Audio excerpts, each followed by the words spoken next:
Hey guys, Andy here, or Cobra Commander TFW, here for part 2 of the Rescue Force review, and this time we will be covering Kill Bison and the leader of the pack, Leo Zack.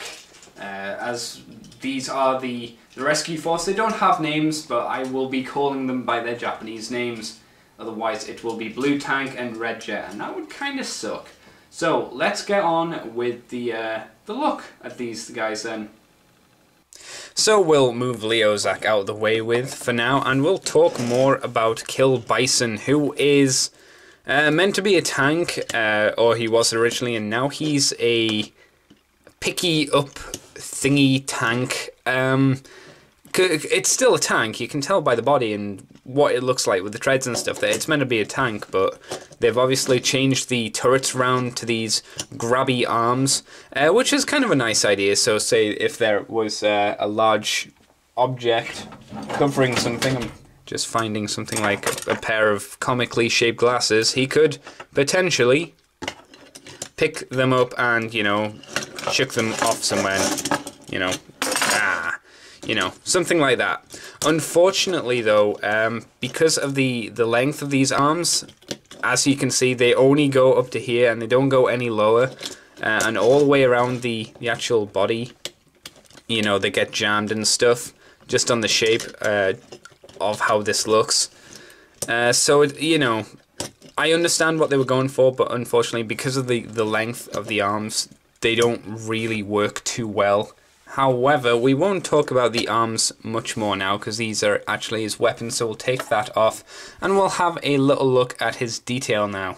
So as we move the camera slightly and just get him a little bit more in the shot, whoop, just so we can focus on some of the detail, because it is, again, quite nicely done. Let me just squiz the light around a bit. Again, really nice looking detail, good tank treads, same for Jaruga. Problem obviously is grey and blue. I would have liked it if maybe they had painted this grey or something just to keep the style going, but obviously this was just blue plastic, so they didn't really go too much more into doing stuff with it. And the top of the tank has a lot of nice patterns and indentations and detail sculpted in it. It even has a couple of headlights. I would say as well, a couple of stickers around the front here for like headlights or some extra tank detail would have been nice to have, but you know, you have what you get, or you get what you have. The turret thingy here, kind of weird. It's got a detail on, but I have no idea what the detail's there for. Obviously they would have had on turrets for the tank mode, and they would have attached to this piece here, which again, just, you know, you just plop that in the top there.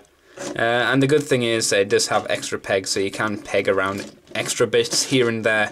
And I do again like how they're keeping in style with the rest of the Rescue Force vehicles with the hazard stripes. I think that's good, because it does mean that they're all part of the same team, and you can tell that just by this thing.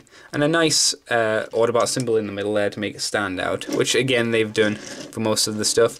From the back and the front you can, you know, see the head and stuff, and again all of his robot stuff's on the bottom there. But yeah, that's really all that Kill Bison has. You may be wondering why this sticker doesn't go all the way down, and I did actually wonder why this one was. At least, you know, I understand for this side, and I know why they didn't for this, but so it's kind of nice that they did that, so you don't have to go, oh well, this one has half of one and this one has all of one. But the reason is quite simple. It does that, and we'll get onto why it does that later. And now with that being said, we will take away Kill Bison here, and we will bring in Leo Zack. Oh, Leo Zack. I can get away with the rest of them being Rescue Force vehicles, but a jet, I have been pondering before I did this review on what kind of rescue vehicle this could be, and the only thing I could really come up with is a jet that would search in like the Antarctic and stuff for shipwreck survivors, and really that's it. I have no idea what else a jet would be doing in a rescue force. so unfortunately the disbelief is broken with Leozak, and he is honestly my least favourite vehicle, but he's got a nice jet mode, don't get me wrong. And again, lots of nice detail. As with most jets, his detail is all showing at the bottom, and you can even see his head there. But we will just talk about the detail, because, you know, again, nice detail. Nice jet-like panels and little bits placed everywhere. He's even got 3 Autobots and insignias on him, one on each wing, and one there on his lower half section, which is kind of weird. These bits, I found as a kid, were notorious for going missing, because they just, you know, they're that kind of you pop them in kind of joint. And my god, this isn't my original one, but my original one is missing I think 3 of these. I think I've got 1 red, 1 left. A nice thing about the vehicle is you can, as I zoom out, have it like this, but the wings also move out, so you can, if you prefer your planes more open winged, then you can have it like that. And that's mainly for the transformation, but it's good that it gives you an option of how to display it. And the cockpit is quite nice as well. A little, you know, black would have done well to make it stand out, because you lose a lot of the detail in it. But there you go. It's not too bad, but it's a vehicle that you have to wonder why. Because there's no reason you can say, oh, I know why they put in a jet. Not here. His feet also, on a side note, are used for his landing gears, but he's got a nice big black one there, so that's kind of nice. And of course his weapons on the bottom there. So with that all being tied up nicely, I will take away Leozak and bring in Kill Bison in his robot mode. I like the robot mode. Although it's not quite as impressive and interesting as his normal Kill Bison figure was, with the orange and stuff, the blue kind of works well with him, I'd say, and nice again that they've got the whole hazard stripes going on his chest again, which is nice. My original one, because I think I still have my original Kill Bison, was missing a lot of these stickers, and I never knew he had one on his foot.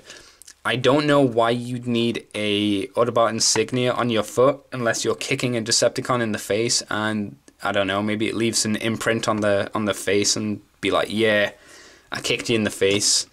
That's my calling card. Come get some. Again, I'd say the arms are really nicely detailed as well. They've got a good sculpt on them, even though, yes, hollowness in the middle there. And a little wheel there, but generally it's a nicely shaped fist. It's again not quite as well done as Drillhorn. Drillhorn's was much better incorporated, but it's still quite nice. They still look a lot better than Jaruga's. And the head sculpt is again quite fancy, as I tilted up. And again, you get quite a nice bit of character in there, even though it's a faceplate. Ugh, sorry, my words are going everywhere today. And a really nice bull, or bison, I guess, head sculpt there for his helmet thing. Overall, a really nice looking head sculpt. I think this is one of my favorite head sculpts, even though his head is, you know, relatively small compared to the rest of his body, and it's kind of embarrassing how small it is compared to the rest of his body, but oh well. His legs are again very similar to Drillhorn's and all sculpted in there, and you know, these could be used for leg guards and stuff. I'm just having a quick look at him. Sorry, at Drillhorn, and I think generally Kill Bison has the nicer leg sculpt here, but that's just my personal opinion. You may think differently. So what else? He did also have the chest cannon, which I used again, because they didn't have guns. They came with the weapons, which is ironically the segue I'm gonna use to talk about his weapon, or weapons, since he's got 2 claws. And the claws are again quite nice. I do like them, but I wish they had some joints in them, like here, obviously is where a joint would be, and for the piston, I would have liked it if these could have bent and stuff, but at least they give you some articulation in the actual claw bit, which is quite nice. I do like that. I was worried that, because I couldn't remember, I honestly couldn't remember because I don't have these anymore. I assumed that they were stuck in this position from when I was a kid, but obviously they open and close quite well. And as you can see, these are the red ones. Again, I did have the grey ones originally. All of my weapons were grey, but what are you going to do? Nice detail, again. It's not much to talk about. So, you have the option now of either making him hold his weapons like this, and he can be like, oh god, help, he's gone crazy! Because, you know, that's just how he rolls. I think, I'm checking this now because, you know, planning, Andrew's bad at it. You can give him the double claw weapon, which, you know, doesn't really do much more, but you can just do it. So he's just got it in one hand and he's got two claws and, you know, different angles and whatnot. So there's a little bit of versatility there, not a lot. And as you can see, articulation consists of arm movement and that. And I suppose you can make him nod a bit. And yeah, that's really it for Kill Bison. So with him being talked about or being done, we move on to the leader of the group, Leozak. And I will say he is the most disappointing of the lot.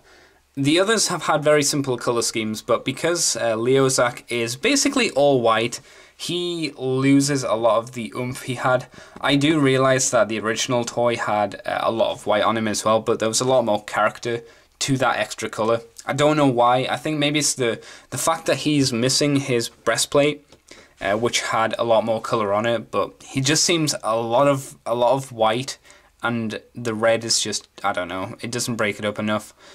Saying that though, the head mold is again very nice, and just like the rest of them, you can all buy that this is an Autobot head just because of, well, the way it looks. It doesn't look evil, doesn't look menacing, it just looks okay. It's just got a weird lion-esque head shape to it for whatever reason, which as a child I never understood. I will give, you know, Leozak props for also supporting Hasbro constantly. From 1991, Hasbro, you know, he is never ashamed to show where he came from or where he was made. Oh no, that's just ink there. No, I lie. He's not ashamed to show where he was made. He was made in China, and it was done by Takara in 1988. So, you know, that gives you a scale for when they reissued him and when he originally came out. Though I will give Leozak some props on his nice stickers. I can't remember if mine had as nice as stickers. And look, another Autobot insignia. These things are crazy for their insignias, or at least these two are specifically. They're like everywhere on these guys. And unfortunately the hazard stripes are only really carried onto the knees for this guy. And his feet are not amazing. His legs look okay though. They look a lot better than Jaruga's anyway. I think realistically Jaruga is the weaker of the set, but I liked him because he was stupid. Movement really just consists of the arms move up and down and the legs bend. That's really for the transformation. And there's not really much more detail to talk about. He does have the hollow arms and some nicely sculpted arms, but that's really about it. There's really not a lot to talk about.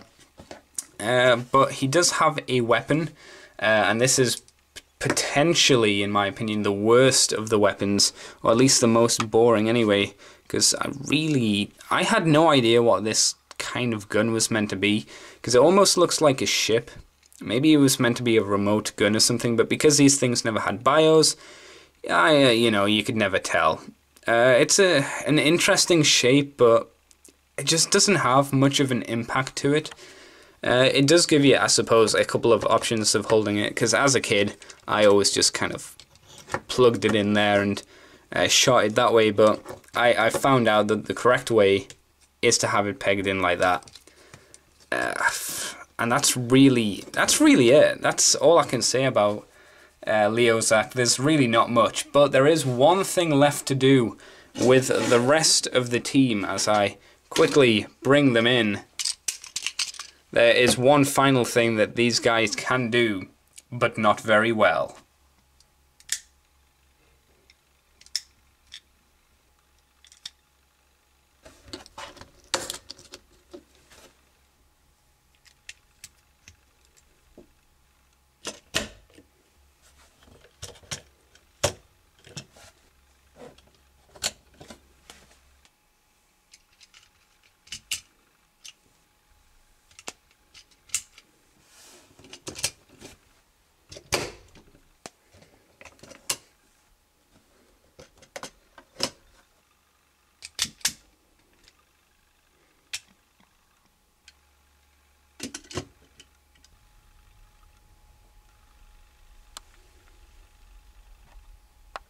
And so yeah, this is what you're left with. This would have been Leo Kaiser. He's got the legs, he's got the torso, he's even got the peg for his head. He's got even the back kibble as well.